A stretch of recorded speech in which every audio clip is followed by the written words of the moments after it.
If you work on yourself, it's imperative that you date consciously. The reason for this is because most people just don't really spend a lot of time working on themselves. They'll basically do the bare minimum to get by, which means going to high school, probably going to college, but as soon as they're done with college, they're going to be done, or so they think, with their personal growth. They basically leave it at that. But the problem there is that most people graduate around the age of 21, and that's still incredibly young. Like, you're still super immature, you don't have a whole lot of life experience, and you basically don't know a lot. Heck, your brain isn't even fully developed when you're 21. So most people stop their growth at 21, and that really doesn't pan out well for anyone who's worked on themselves, because that means the dating pool is just, it's not going to be great. So that's what I want to talk about in this video. It's imperative that you date consciously if you actually strive to become the best possible version of yourself. If you actually spend time working on your personal growth, then you need to be very careful with who you choose to date. Because the average person, if they haven't worked on themselves, they're going to come with quite a few problems that are kind of predictable if you know human psychology well enough. The average person who hasn't spent a lot of time working on their insecurities is likely going to be driven by them, and they're going to have a low level of emotional maturity, a low level of self-awareness, and those are important things for creating healthy relationships. You want to strive to find people who've actually spent time working on themselves, because you want people to have a higher level of emotional maturity and especially a higher level of self-awareness. Because if they're lacking in those things, it means they could easily take their emotions out on you, blame you for things that they've actually caused, and just it causes a whole myriad of problems. So for the most part, date consciously. Seek out people who are similar to you in terms of their level of growth. You want to find people who've actually made it a focus in their life to better themselves. And it sucks that there aren't many people out there like this. I mean, I get it. Like I said, most people fall in the average, and people who are in that average just don't really feel a need to work on themselves. I don't know why. It's probably a societal thing. Most societies around the world don't really make personal growth a priority anymore. I mean, in the past, they used to make like etiquette a priority, and you notice people were probably kinder back in like the 1920s and 30s, because etiquette was a societal standard. You were expected to be kind and respectful towards others. That's not the same anymore, so now people aren't very kind or respectful towards each other. So usually it's those cultural, societal standards that dictate how the average person turns out.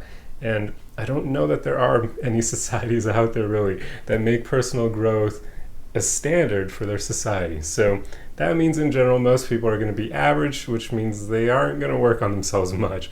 Going to college does not count. I'm sorry, it just doesn't.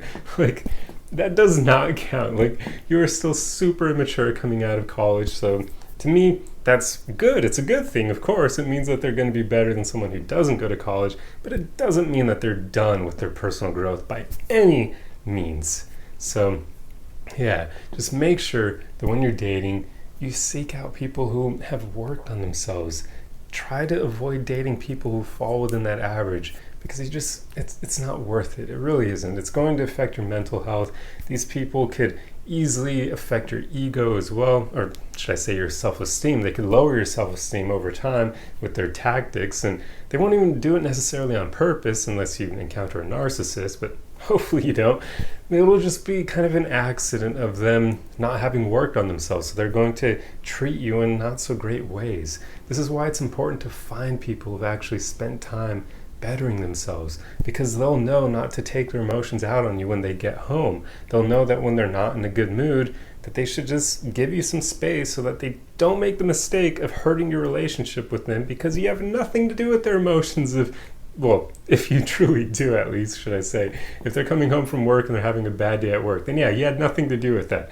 But there could be times, of course, where you trigger them and whatnot. But for the most part, you just want people to have a high level of emotional maturity. And the same thing for self-awareness, because you don't want them blaming you for things that they do, and you don't want them making horrible decisions and playing the victim and not even realizing that they're causing their own misery. It just doesn't lead anywhere good in relationships.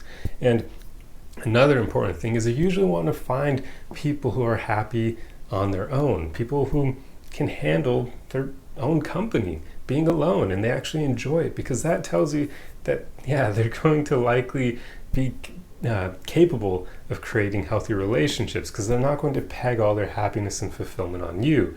But if you encounter someone who hasn't really worked on themselves, a lot of people tend to engage in that behavior. They'll place all their happiness on you. So if you do things that upset them, or just for whatever reason things start creating a divide between you two, it can make them act very needy and lash out in bad ways, and it's just not good. So yeah, there are quite a lot of issues that can come from dating someone who hasn't really worked on themselves. So if you have, just make sure you date consciously. Don't make dating a priority in your life, because then you'll probably be more likely to go after people who just aren't good options for you. Because here's the thing, you just really want to keep reminding yourself that everyone you date has the potential to ruin you, to mess you up. Because if you get close enough to someone, the way they act, the way they treat you, you can start to embody it. And if they treat you poorly, it could hurt your self-esteem, and it's just not worth it. It really isn't. It takes a long time to recover your self-esteem and to work on yourself in that regard. So just be very careful, and for the most part, I'd say just strive to find people who've actually spent time improving themselves. And I can give maybe a few tips on where you can find people like this. For the most part, it's tough to say because there really isn't like a forum or even no, I don't know. Maybe there's like dating sites for it, but I don't know truthfully. There could be, but there aren't any sites or forums targeted for people who take their personal growth seriously. So for the most part, I could throw out that you're probably likely to find someone who has worked on themselves a bit if you go to bookstores, or if you go to like personal growth seminars, think like Tony Robbins events, things like that. That sort of thing. That's probably your best bet for finding people who've spent time working on themselves. Or maybe even you can find them in my comment section, now that I think about it, or people who follow other pages that are dedicated to personal growth. But otherwise, yeah, it is a bit difficult to date if you actually have been working on yourself a lot, because it's just pretty rare to find people who do that. And it sucks. It's a reality. I can't act like that's not a thing, because it is. Yeah, it's something we all have to deal with. But for the most part, just remind yourself it's better to stay single than to get into a relationship with the wrong person, for all the reasons I already went over. So stay strong and just keep working on enjoying your own company, so that you never feel lonely enough that you have to glom on to someone who isn't good for you.